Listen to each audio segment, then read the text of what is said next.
Prosesi ngunduh mantu, salah satu pasangan pernikahan di Magelang viral di media sosial. Lokasi postingan video yang berada di areal pesawahan sambil diarak menggunakan kereta kuda membuat prosesi itu seolah unik. Video tersebut pertama kali diunggah oleh akun TikTok @dewimanges pada Senin 1 Maret 2021. Kemudian video itu telah ditonton puluhan ribu kali. Selain itu, video temanten yang naik kereta kuda bersama punakawan tersebut juga diunggah di beberapa akun Instagram di Magelang. Salah satunya di akun @magelangraya yang sudah ditonton lebih dari 15.000 kali. Pengunggah video tersebut tidak menyangka jika bakalan viral.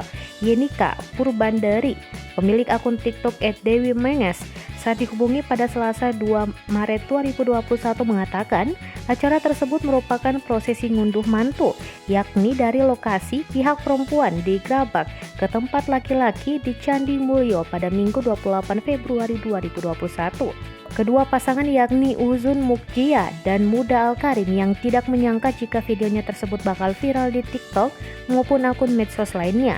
Muda Al-Karim mengaku tidak menyangka jika video yang diunggahnya bakal viral. Saat menuju rumahnya memang diarak dengan kereta kuda tersebut.